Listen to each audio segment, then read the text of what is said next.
So welcome guys to another episode of INTUNE Podcast, and this time a special in-person interview. I've got Karimu Corbeek here, who is visiting on the island of Mallorca, where we're recording from.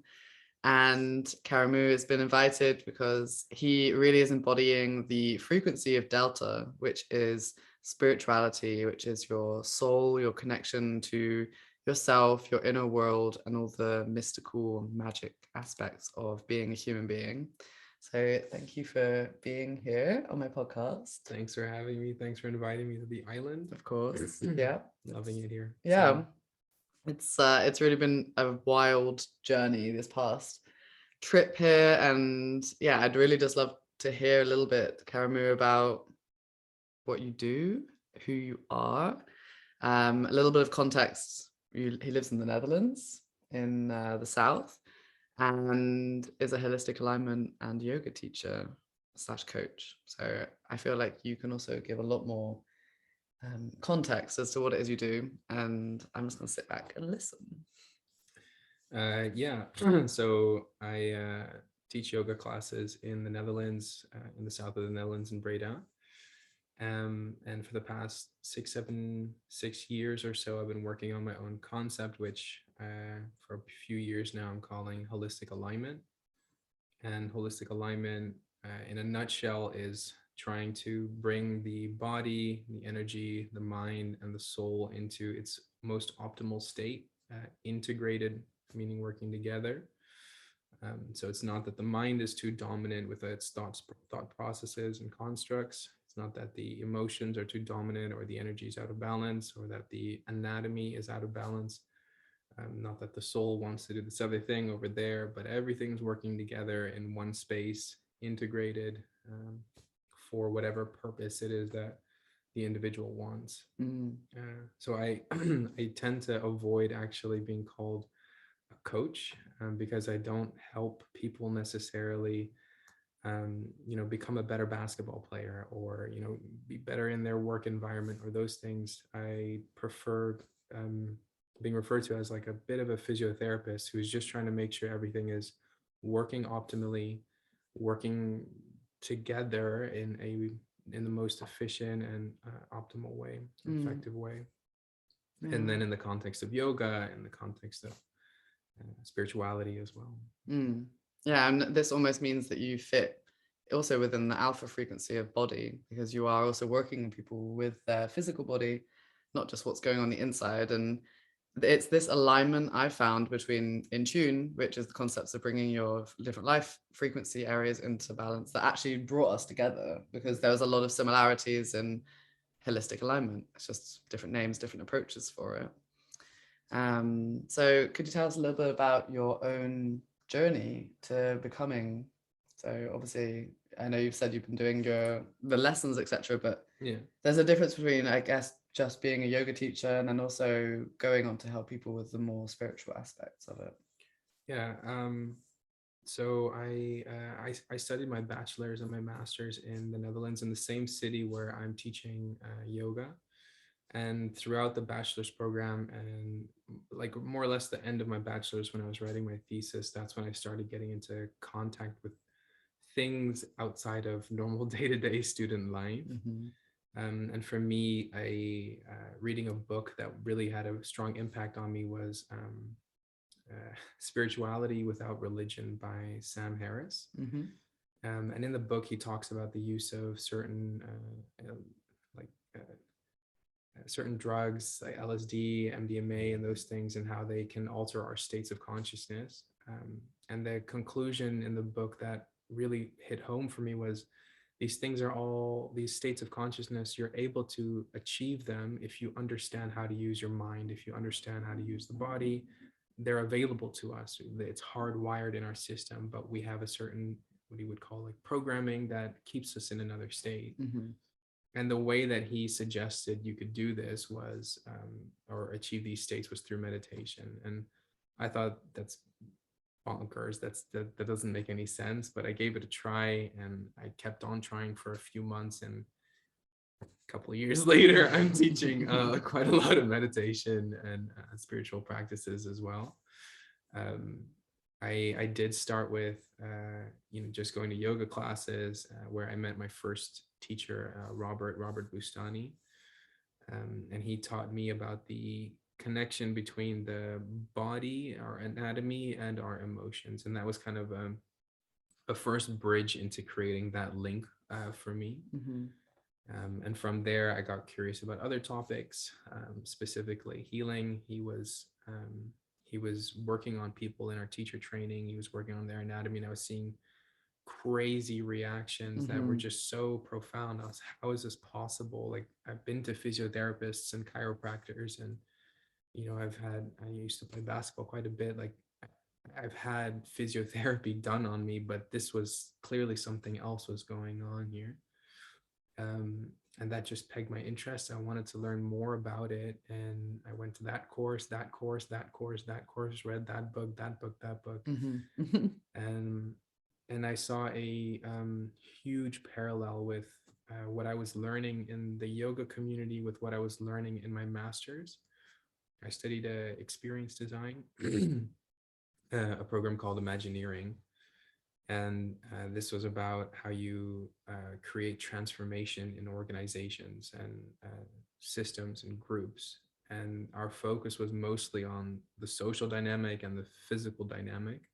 But when I graduated, I felt I missed the personal dynamic. Mm-hmm. And that's where yoga was such a great fit, because it really pushed me to go deeper into my experience and to figure out how I'm processing my world, and how that is either supporting transformation or it's blocking transformation. Mm-hmm. And the similarities I found in both things were just, it was so obvious that that there was something there, and that became my focus for a few years, trying to figure out what that thing is. Like, how do these three puzzles, how do they fit together, basically? Mm-hmm. And 4 or 5 years later, that became the holistic alignment, or the concept that I'm working with. It became my own practice and everything that I'm teaching today. Mm-hmm. Amazing. I mean, I feel like I need to go back a few steps. Sorry. No, not at all. It's like I also want to be inclusive of people who don't know even what alignment is, who also maybe don't even know really the word spirituality, or a lot of like these concepts. When I ask people what does spirituality mean to you, and sometimes they can't even answer the word for it. So maybe you could just give it. I know it's a subjective thing. It's not your word as gospel, but your perception on what this means. I think it is something that is changing constantly. So if you asked me a few years ago, I would have given a different answer. Mm-hmm. And right now, what I'm seeing spirituality for me means is taking responsibility for my life. I believe that everybody has some sort of, if you want to call it a purpose, or there's something that we can really get meaning and fulfillment out of. And in my opinion, spirituality is making sure we're tapping into that thing as much as possible. Daily routines, whatever it is, to be in alignment, be close to that thing that is, you might call spirituality. Mm-hmm. Yeah. And I know that like a lot of people struggle with what is this purpose, this dharma is also it's called sometimes. So yeah, there's a lot of people I feel who maybe are not tapped into that and don't know what their purpose is. Yeah, how did you realize this was yours? How can somebody maybe tap into what their purpose is? I think for me, and I think for everybody, it starts with actually being able to feel. And if there's a real disconnect between the mind and the body, then it's hard to feel what direction is right. Something that I hold onto in every practice I do, and whenever I'm working with somebody as well, is resonance. And if something is resonating, meaning something is vibrating, something is moving, something is activating, something is opening, that's generally the direction that I'm trying to go. Am I getting more energy out of what I'm doing? Or at the end of the day, am I depleted and just praying for a good night's sleep? Am I waking up and my heart is open and I'm just so excited about what I'm going to be doing that day? Then that's the direction I want to go with my life. That feels more integrated. It feels less fragmented. Yeah, exactly. I can resonate with in my own journey, and also a lot of people I know in my life who have probably rarely felt that feeling when you wake up and you're just like, life feels light.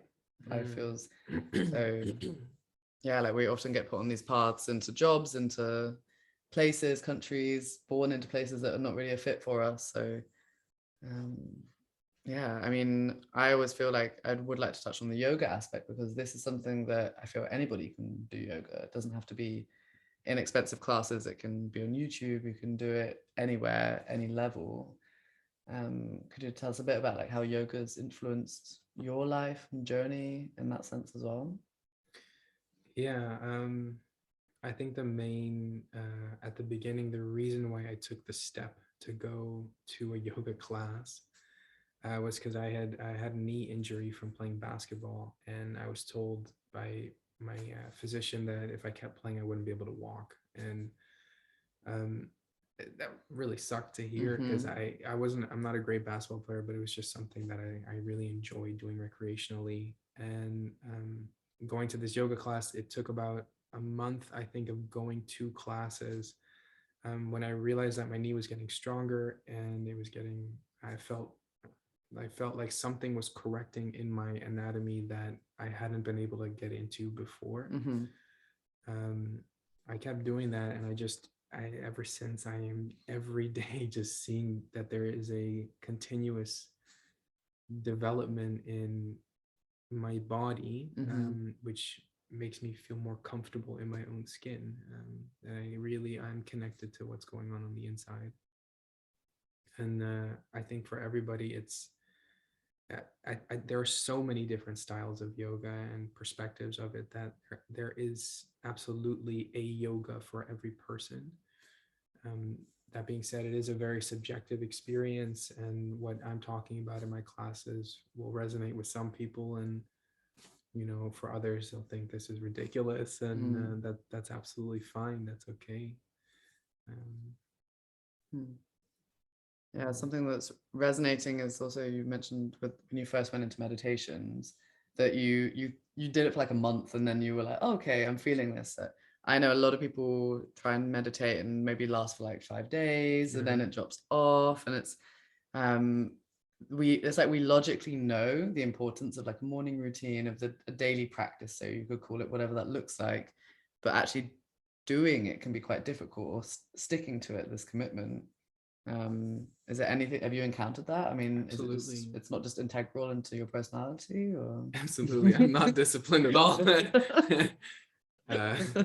I was lucky when I first started meditating that I had a 6-month thesis period in Tanzania and East Africa, like away from all the distractions you can think of.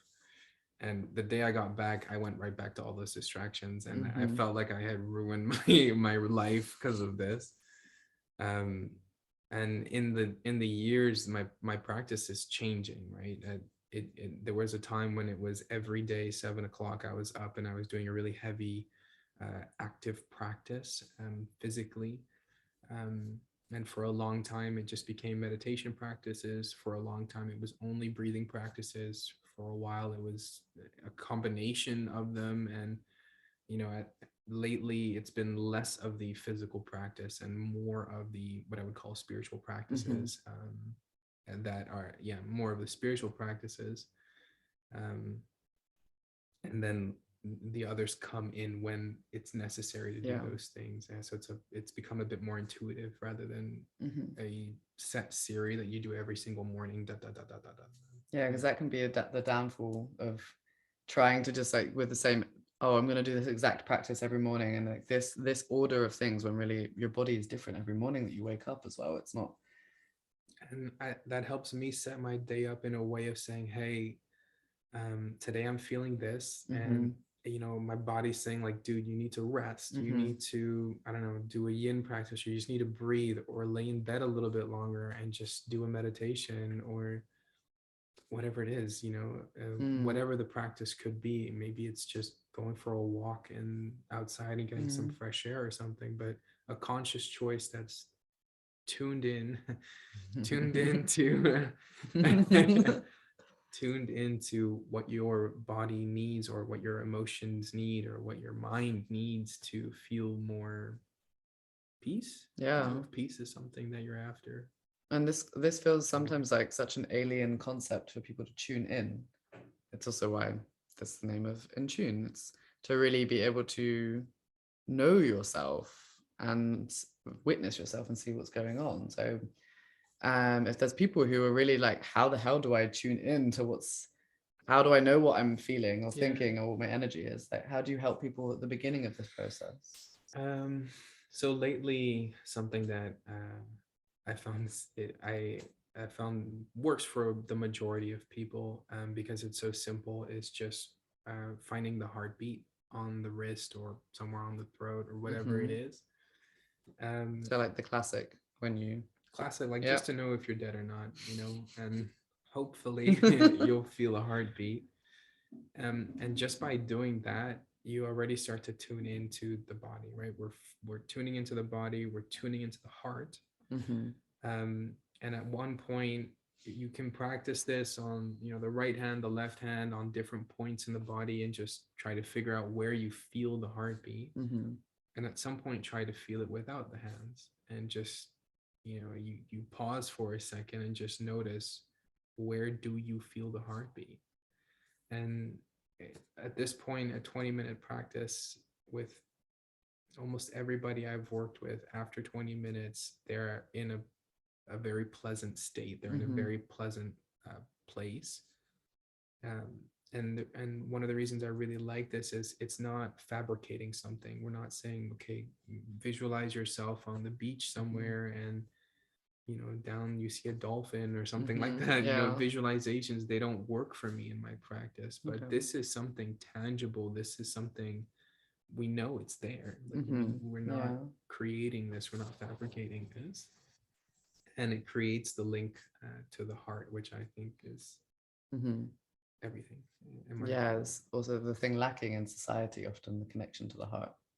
I wouldn't say we understand the heart when it comes to decisions we make, connections with other people. We feel it for sure. Someone hurts us, I'm sure people have all felt heartbreak, but never really understood what's going on in the heart chakra, so to say. Heaviness. Yeah. And you do work with the chakra system, don't you?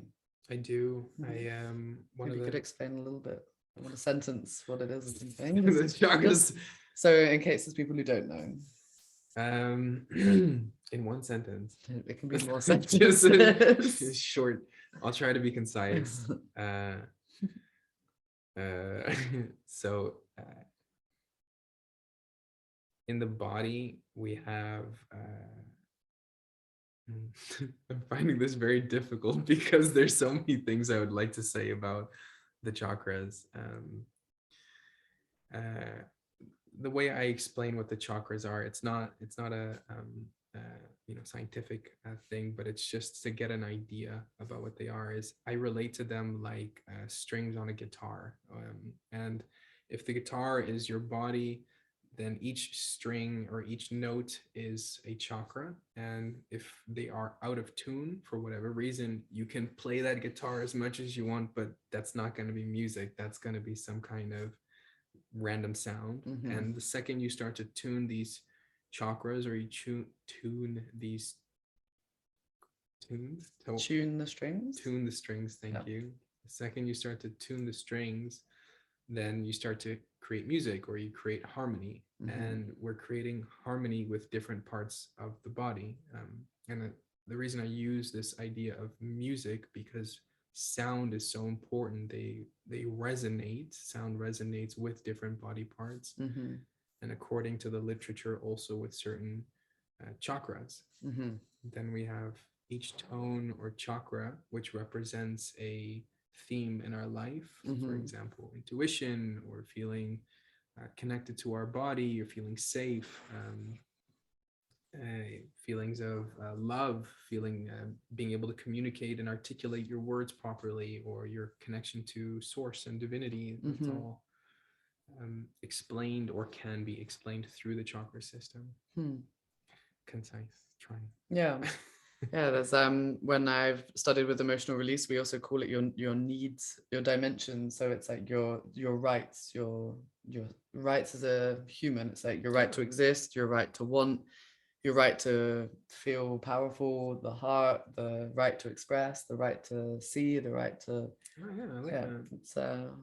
And then if anything happens where there's like an infringement of a right of that area is when you get these blockages or you get the out of tune guitar string, so to say. Right, exactly. Or it can snap like the string. Ooh. Okay, tell us It's more a about rabbit. that. It's a rabbit hole. Yeah. um, the idea is if not necessarily snapping, but like a tear can happen in the chakra, and that's if we force our energy too much, or if you can think of it like it trying to a chakra can hold a certain amount of energy in it, and if you put too much, it can get overactivated, or if we're taking some kind of psychedelic, overdoing the psychedelics, they can tear parts of the chakra or parts of our fields, for example. Okay. And when you work with people with the different chakra systems, how does that look? So when I have someone in front of me, you mean? Yeah. So usually, if someone's coming to me for a session, what we'll do is I work with something called a source code chair or a broncode chair. And essentially it's an energetic chair. That it's a physical chair. Yeah, But like it has a wooden chair. It's a wooden chair. Yeah. But it's coded with some energetic frequencies. And when somebody sits on it, they're in a very short amount of time, their energy gets sent up. Gets to a higher vibration very quickly, and that makes it easier to kind of clear out some of the lower vibrations. Okay. And then through talking, seeing what's going on with them, we know, okay, it might have to do with this chakra, or it might have to do with that chakra. There's a whole protocol that we use per chakra. So for example, for using the heart chakra, there are certain affirmations that we would use, or the grounding chakra, there are affirmations that we use, just to harmonize, stabilize, and optimize the chakra. And then usually people are done per chakra after 5 minutes or something. But it's not that they then go do all of the chakras, because usually that's way too much for one sitting. Yeah. Usually a lot that happens in those 5 minutes. Cool.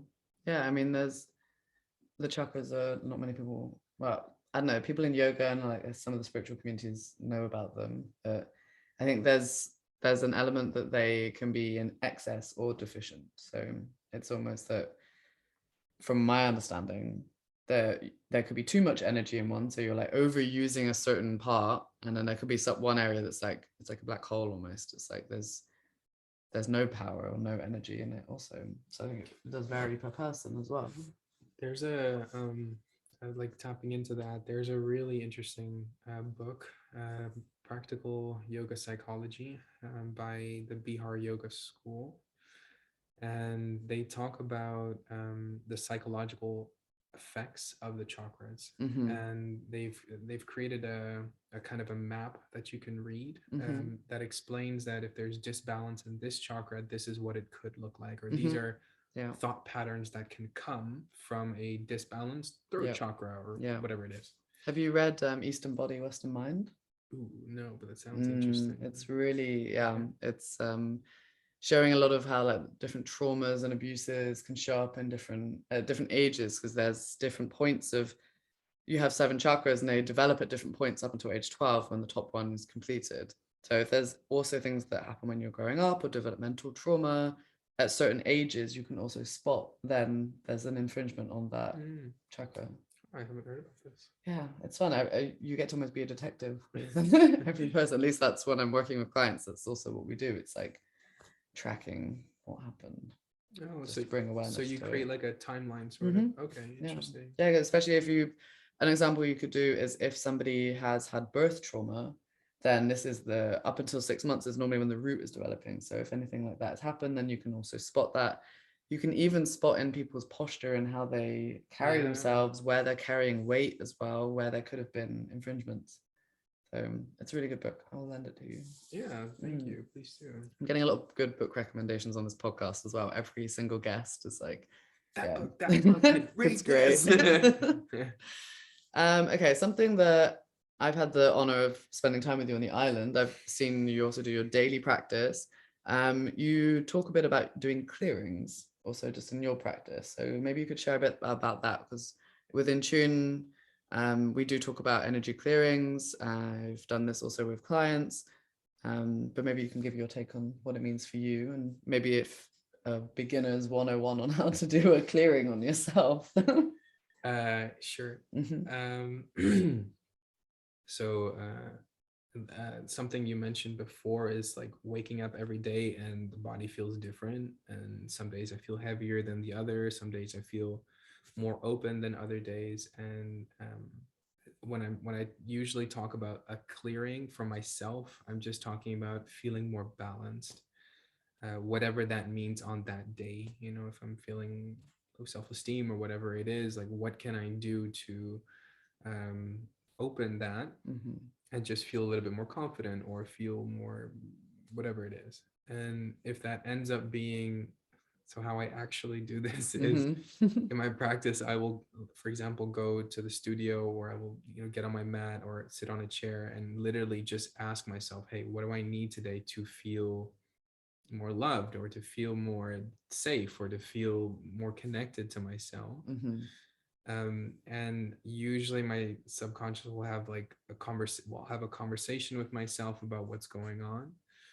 And then I usually get guided to go do a certain practice. And if that's, you know, trying to do a handstand, or if that's working on a certain fascia line where I'm just trying to massage, or if it's yelling super loud and grabbing an instrument and playing music or something, whatever it is, or if it's doing a meditation or a breathing practice, whatever it eventually is, like that becomes the practice of the day. And it's usually a combination. So I'll usually get like 5 exercises or moves or yoga asanas that I do, and then I'll go into like breathing, or I'll go into a meditation, and then I usually close with more of a spiritual practice. That's also important for me to understand is, if I'm feeling heavy, is it because I had a pizza and 3 ice creams last night? Or is it because of something else? Like I was doing a lot of sessions the night before, and I need to still process all these, everything that had happened. And it just sometimes takes time to process. Or did I have a really restless night, or these things, like, can I do something to rebalance that? Speaking specifically to like the energetic clearings and what that looks like, each clearing looks different, but a very, very, very basic thing. And I think sometimes people laugh at me when I say this, because it's like, it sounds so simple, but it is. It is if you can imagine a small version of yourself just in front of you, and you think about just literally clearing the field around it, like you're sweeping and clearing, sweeping and clear, and you do that 5 times, visualizing on the front side of the body, and 5 times visualizing on the back. And then you shake off the hands because they're carrying all that gunk, or you chuck it into the sun if you're blessed with the sun around you. That'll usually just give like it's like warming the joints, you know. It's just making sure that things are kind of working for the day, or balanced for the day. And that can take like 5 minutes. It can take 20 minutes, however long you want to do it. That's the first thing I had ever learned in respect to clearing. These days, what I do mostly, which I find way more effective, is I offer whatever that heaviness is, or whatever that feeling is, I offer it to my heart. And I was taught this by my teacher, Robert. I had no idea what the heck he was talking about when he said this. And it took some years to land, I would say. But I do know that I understand a little bit better, and it's a lot easier to just trust the heart can transform basically everything. Okay. Yeah, exactly. We spoke about this the other day, and my first reaction was like, why would you give something to the heart? Because in my imagination, it would like make it even heavier. It's like another thing to carry. And what did you say in response to that? I don't remember what I said in response to it. I remember. Oh. Okay. So you said the heart can burn up and hold, your heart gives unconditional love. So no matter what you give to the heart, it's going to burn it up and transmute that. It's not like it's not like you're tying shackles down and like throwing it into the ocean even more to be sunk even further. It's really something that it's more like a fire as opposed to like absorbing. Yeah, it's I think the idea that tainting the heart, because that puts a limitation on what the heart can actually do, and that's somewhere in the mind. And I get it. I understand that concept, but I know that my heart is stronger. I know that my heart is more powerful, or it's more loving than I can imagine. So when I do that, when I do offer to the heart, I don't think I've ever actually felt it close to that. What I usually feel is kind of like fuel to the fire. It's something that proves time and time again that the heart can really open in those heavy situations. Yeah.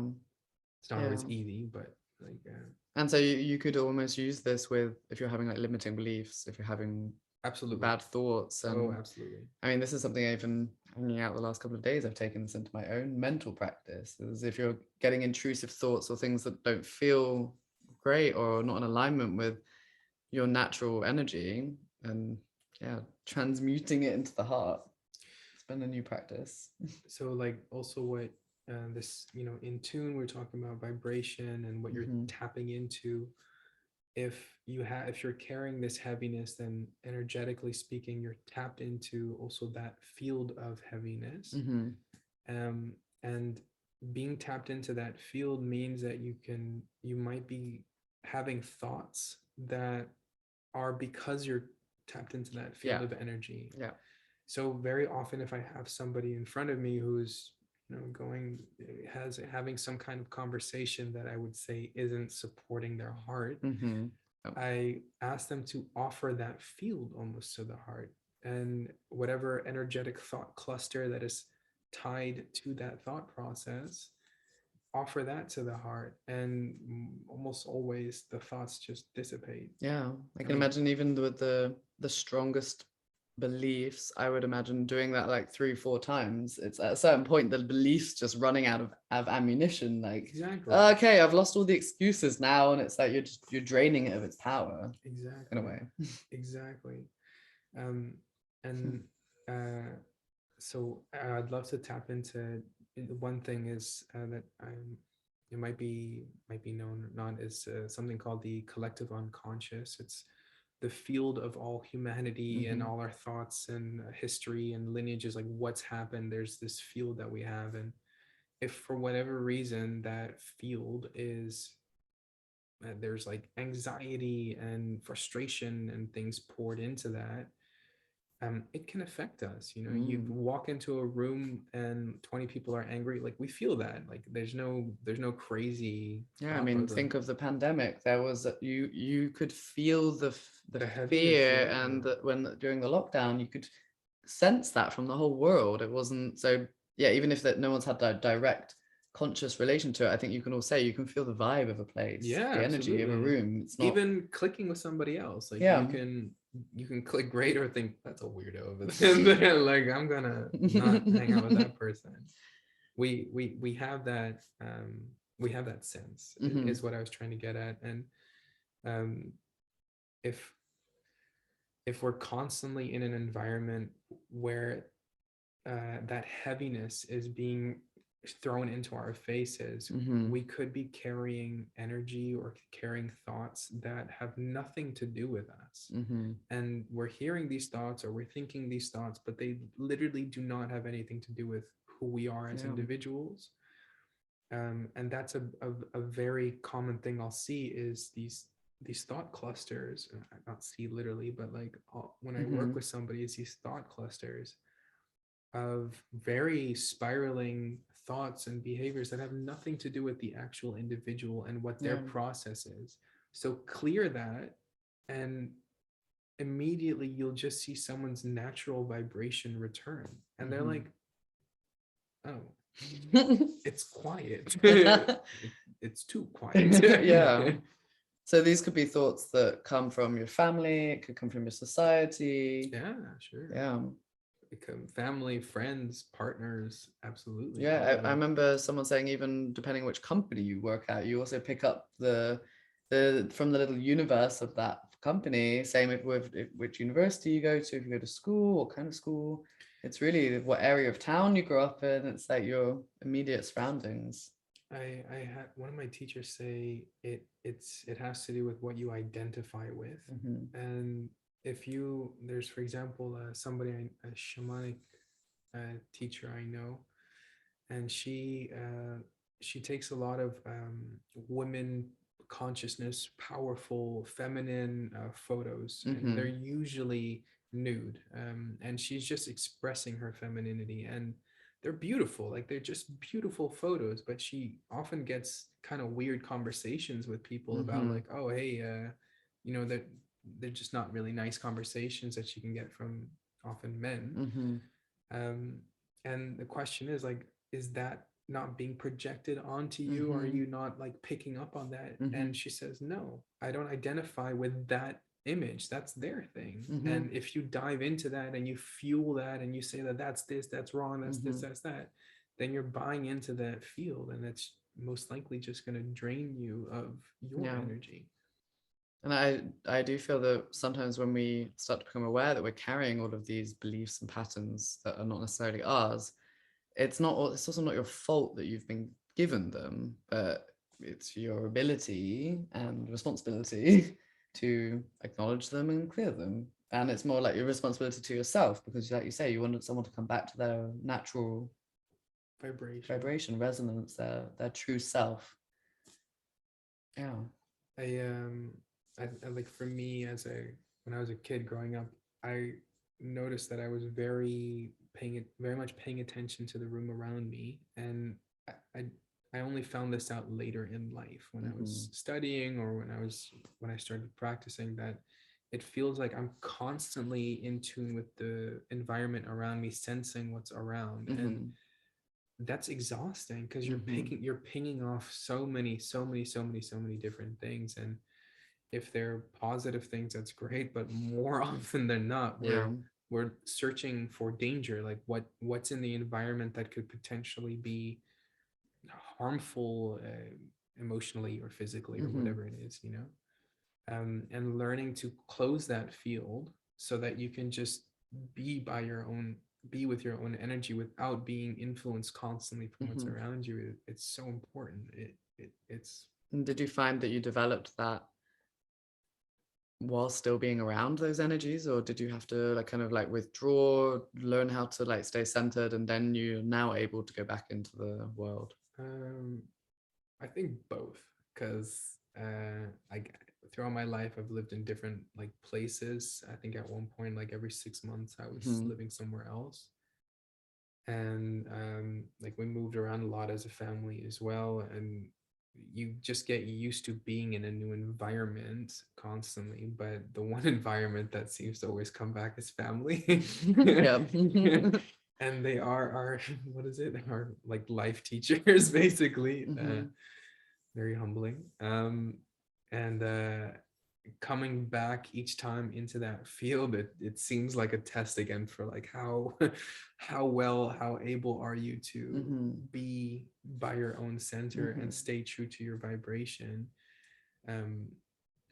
while still being open. Because it's not about, you know, protecting ourselves and hiding and that kind of stuff. No, it's you don't need to go live in a cave for a year to be able to develop this. Absolutely not. I was living in cities and partying. Yeah, weren't we all? So we talked a bit about family. There's an element of your work where you cover ancestral aspects. This again could be a very new concept. So give us a little beginner's 101, and what does that look like in your practice or that you see in other people as well? So ancestral lineages 101 101 for dummies. I think we all understand that there's conditioning that we take from our family. You know, we grew up and our parents behaved in certain ways that became models for our relationships in the future. As well as also just physically, we carry genes, and there's some research showing that there are the expression of certain genes is also dictated by how our parents behaved and how our grandparents behaved, et cetera, et cetera. And that would mean that in a given situation, you might be more inclined to behave a certain way or not, and that might be beneficial for the situation, or it might not, whatever it is. It's like survival mechanisms almost. Yeah. Absolutely. Social, physical. Absolutely. And part of my work is if somebody is trying to move in a direction, what I call moving down the road,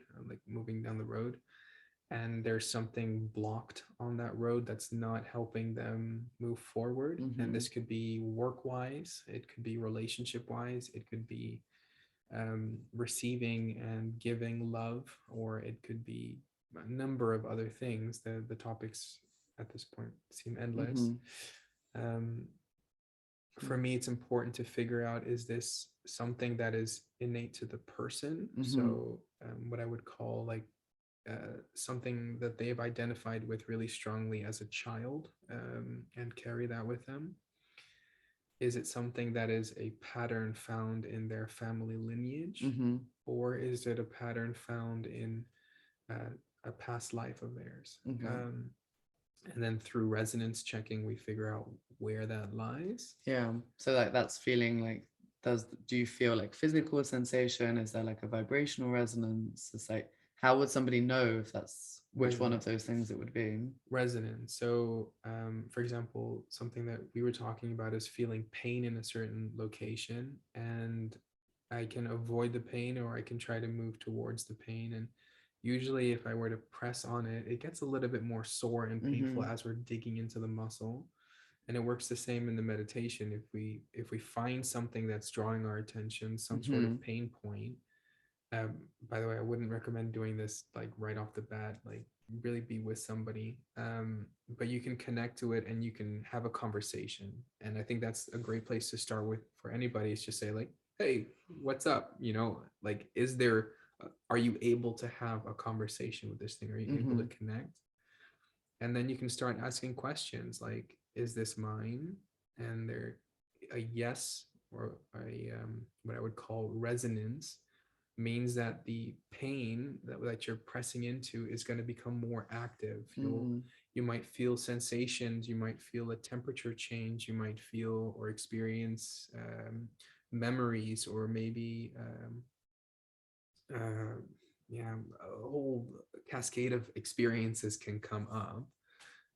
And the idea is to ask questions in my line of work, to get towards the source of this thing. And that's what I was mentioning before with the chair source code, Broncodo. I'm more interested in what the source is than the symptoms. And as soon as we get to the source with the chair just clears it out, and then it's gone. And then the person doesn't need to go through that traumatic thing anymore, because we just clear it out. And you don't necessarily need the chair to clear this as well. You don't need the chair. Just absolutely. The chair is it's like no promo. Exactly. The chair helps, but it's absolutely not necessary to use a chair. You can lay down. For most of my practice has just been without the chair. Just lying down and trying to breathe into something and figure out what that is, and have that conversation, and also hold a stable connection, which is important.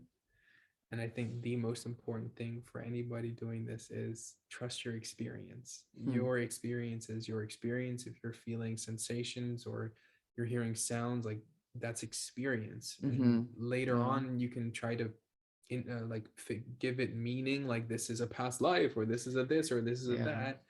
But that's not the point. It's just about trusting what you're experiencing. That's so important. I'm hearing sound. I'm seeing images and shapes and colors. We all have experience. And this is tapping into, like, as you're talking, I hear like the voices of the critics. Like, this is your imagination. You're just finding a scapegoat of something to blame in the past. It's just your chemicals in your brain playing tricks with you. Like, this is often a lot of things that people also put onto people who have memories coming back of like their own lifetime traumas. But how can you actually trust what you're receiving, that it's not all just an illusion that your brain is playing? So one of the ways is at the end of the practice, when you're done and you stand up and you walk, are you more comfortable in your own skin? And so what's happening for me in my practice is when I do these clearings, or whatever we want to call it, I literally sit better. Physically, I can sense tangible difference in my anatomy and in my movement. And that's a very odd thing to do. Like, if I was making that up, or if I was it's like if you feel more, because we've done a clearing together, and I'd say afterwards I felt a lot more peace. I felt like it was lighter, and not in like a physical way. It was, my soul felt lighter. That as well, right? And so that's what we all want. We all want to be happier, healthier, and more at peace. So she went really high up in that session. But also just the more grounded things, like if you're doing a yoga practice and at the end of the practice, you know, you're more comfortable sitting on a block, or you're more comfortable sitting on a chair, like, you know, you're doing something right in that practice. And that's all that matters, actually. In my opinion, yes, but I do hear the critics coming in right now. And there's also some interesting research by Max Cade and Anna Wise, and that was one of the first books that I read about brainwave states, and it was really talking about like how to train your state, how to train the state of consciousness that you're in. And I really like the story that they tell about how this went in their research of traveling around the world, meeting all these yoga teachers and all kinds of different people who seem to be doing these really incredible things. And they measured them, their brainwaves, as well as they also did biofeedback. So I'm not sure entirely how the biofeedback works that they did, but they did measure their brain waves while they were doing their practices. And the practices were, you know, teaching a normal class, and not necessarily yoga or spiritual reality or spirituality or anything, but also to that. And they found a lot of people that were just quote unquote full of crap, but they also found some people that were just expressing some really bizarre readings on their devices. And based on his research, he created what they call the awakened mind profile, which is a certain brain pattern or brain state that most of these meditators were showing as a centered state of consciousness, that you weren't constantly pinging off of the environment, but that you are kind of centered in your space throughout your daily life. And what he did is, when he had this pattern, and then he tried to just teach his students only how to learn this pattern in their meditation and with the device itself. So they had constant feedback about what was going on, and he saw very quick results.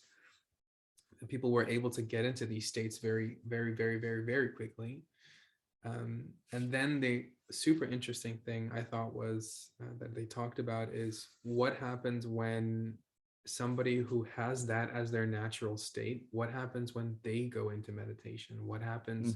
What are their brain profile? What does their brain profile look then? You know, like what? And it showed that it very much differed to what kind of practice somebody was doing. if somebody is trying to quote unquote speak to, angels and be a medium or that kind of stuff, they were showing they were showing very similar profiles to other people who were also doing a similar thing. And also somebody who, if I remember it correctly, who quote unquote was showing the state of enlightenment. And his conclusion was in all of this is, it's not like they have something else that we don't have. We all have bones, we all have muscles, we all have brain states, we all have this neurochemistry and this neuroelectricity. It is hardwired in our system, but how we use that, the wiring, how we engage the body, how we engage the mind, that is up to us. We have a choice in how we do that. And you can choose to have a state that is heavy. You can choose to have a state that is light. You can choose to have a state that's balanced. And there may be a need for many decisions to go into a state that is more light, balanced, loving, or compassionate, peaceful, whatever it is that you're trying to achieve or experience. Beautiful. So there is actually research and let's say experimental, scientific, tangible results of this, not just our subjective feelings that we feel doing these practices also. It's also a really good company, Heart Math Institute, that they have some really nice books. And am I going over time if I tell one more story? Not at all. No. Go. There's a teacher called Drunvalo, and he told a story about how he went also to one of these readings at a university, I think in Sedona. And they had been spending quite some time doing these like brain research and trying to figure out about meditation and these things. And he walked in, and he's what I would call a meditation master. He's been doing this for his whole life, and he's been meditating on these things. And they were showing readings of like an amplitude of I think they said something like 700 alpha. That's how much power was coming out of this machine when the average person was trying to meditate. That's how much they were trying to get. And it's interesting. Like, it was really cool. And then Drunvalo comes in and he goes in and he does his meditation, and he comes back and everybody's like, what did you do? and he's like, why, what happened? He's like, well, and they explain like usually like it's around 700 and blah blah blah, but with you it was at like 3.1, like 3,100. Like what happened? And he's like, it's like in a superhero movie. And apparently like the answer that he gives is, I just went into my heart. That was just his thing. And he's like, I just opened my heart and I let that guide me. And it was so like funny to hear. Yeah, it's so simple. But it was so simple. And I've seen something from the Heart Math Institute that it's like the electrical distance that the heart has. It's like almost the size of a football field around you. Ooh, I would not know. Yeah, but wow. Yeah, the like, Heart Math Institute, highly recommend like looking into that. More things books. Also. Yeah, more books. The heart is very, very powerful. Absolutely for offers. Okay, so one other thing I want to touch on, and this is I want to say like not a new offering, but it's a project you're working on. Yeah, this is called Sacred Sleep. And yeah, I mean, we all know people have problems with sleeping nowadays. We're bombarded with blue light, with phones, technology, stress, worries, lack of quiet environments, not being in darkness, all of these things, but people are not really sleeping well. So can you tell me a bit about this offering that you have, what it means to you, and why somebody could potentially use it? Yeah, so it is called Sacred Sleep, and one of the reasons why I wanted to set it up is because I was noticing how well I was sleeping after certain yoga practices or certain practices is that I was doing at night, and how crappy I was sleeping when I was doing other things. Such as? Netflixing Pizza. and pizza and ice cream. Yeah. Guilty. That's my way of grounding. Yeah, we can't all be raw On vegan spiritual. a magic carpet. um, but I was noticing that with certain practice, I was also waking up just feeling more connected to myself, less heavy. I was needing less amounts of sleep, and the quality of sleep I was getting better. And for me, sleep is, me time. It is the ultimate me time of me times. Nobody's trying to call me. Nobody's trying to interrupt my space or anything like that. And the second I wake up, it feels like the world's trying to get something from me. Introvert problems. Yeah. And going to sleep is one of the most natural ways for us to just tune in and go inwards, and we're not busy with things out. And this sacred sleep program is about teaching you how you can also meditate while you're sleeping, or healing the body, healing your energy, healing your consciousness while you're sleeping, so that you wake up in a better state, or a transformed state.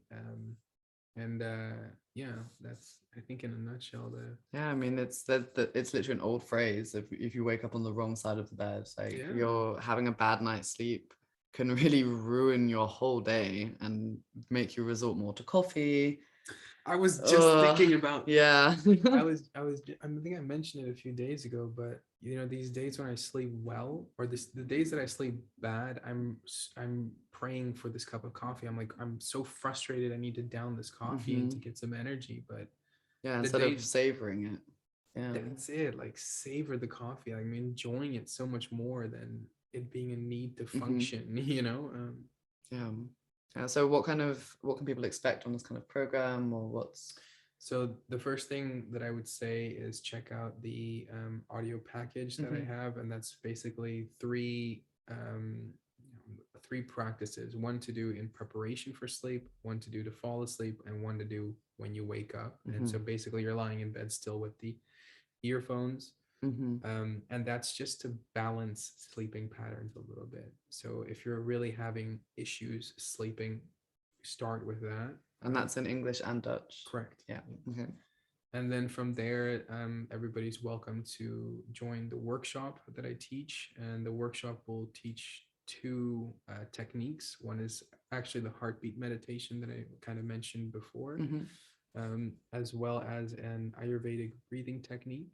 And that breathing technique, it tends to bring people in a state of conscious sleeping. So it feels like you're conscious of the fact that you're sleeping. You can hear your body sleeping. You might be aware of the person next to you rolling around and stuff, but it doesn't distract you. There are no thoughts. You're in complete weird silence. And it's a fantastic way to get a good night's sleep. And then there's a retreat, which will hopefully be up and running soon. And that will be taking us a few days and really diving into rebalancing all of this stuff, but also looking at how to go through these energetic or spiritual transformations while you're sleeping. I would really only recommend the retreat if you're really getting good rest, like you're not struggling with rest or anything like that. But yeah, everybody's welcome. I'll make sure I post all of the links to the offerings for it as well. Thank you. And also to your holistic alignment work and everything that you do as well. I appreciate you. And is there any questions you have from anything that's coming up? Any parts of your process that have been triggered by this conversation? I'm also open. I think it's always awkward to to say who you are in a nutshell and stuff, but I think you did a great job in making me feel relaxed and easygoing, so I appreciate that. Felt in tune. Didn't feel like it was. I won't take all the credit because it is the location we're in as well at the moment in Mallorca. It's I mean, actually, did you want to share the little story about there's been an interesting adventure, a spiritual quest that occurred on this trip? Initially my intention for coming here was vacation. I haven't been on vacation for I think 3 years now, and on the flight over here, I opened my e-reader, and there was a book that I had bought a few weeks before. I hadn't read most of the book. I don't think I even read the book, or maybe like a page or two. And when I opened the e-reader, it opened to a page, and it said Atlantis in Mallorca, and I had just boarded the flight to Mallorca, so I thought, what the heck is that? Where? And I proceeded to read the chapters, and they were talking about how that there are certain energetic grid lines and spots on the island that hold a very special energy. And I found this fascinating, and I kept reading. And they talked about this a specific area on the island, which it turned out is the area that we're in right now. It's like, actually, on this map, and I was like, that's where we are. That was very odd. And I kept reading the book, and he was talking about how this energy is related to a certain old school lineage called the Atlantis. A lot of maybe community knows or has heard about that time period, or ancient, like a ancient civilization and such. But specifically, he was talking about three energies or cosmic energies that are present here at one of the specific sites. And what was so amazing for me is I'm teaching in a course, Heart and Soul Alignment, and the foundational practice that I teach in this course is this thing. It's making sure that these three energies are in balance in somebody. And that is, in a nutshell, making sure that our spiritual cord and the cord that connects us to the earth are connected at the heart, and not, for whatever reason, somewhere else connected or out of balance or something. But to hear that precisely that energetic field was here was just such a eye-opener. And I pushed you to come with me and do some meditations there, which were pretty intense. Very intense. On my own, I think I had to recover for a few days. And am I correct that what you said to me is that this is like the father, the mother, and the child energy, like Mother Earth, the father sky, father son, father son, Mother Earth, and the child. And in essence, that we are the child of the father and the mother. That was the idea, and had a really intense meditation, 3-day meditations there. That was really special. So for me, it didn't just feel like a vacation. It felt like I was really coming here to learn or experience something new. A new way of working. It's like these magic synchronized moments in life that's incredible. You can, if you put it into a movie, it'd be like, that's super cheesy. It's like, that is our life. It's like something from Eat, Pray, Love. Okay, well, nice this is great timing. We're being interrupted by a very beautiful dog, who probably senses that she's going to join us. Hey, Tati. I think I feel complete. Do you feel complete? I feel complete. Do you feel complete, Tati? I think she agrees. She's already had dinner. Still. So I'm going to say thank you, Karimu. Thank you. People, you can find him on his links. I will post along with this, his websites and socials, and look out for his sacred sleep and retreats and just general awesomeness, spiritual awesomeness. And we will see you guys all on the next episode. So thank you for tuning in, and we'll see you soon.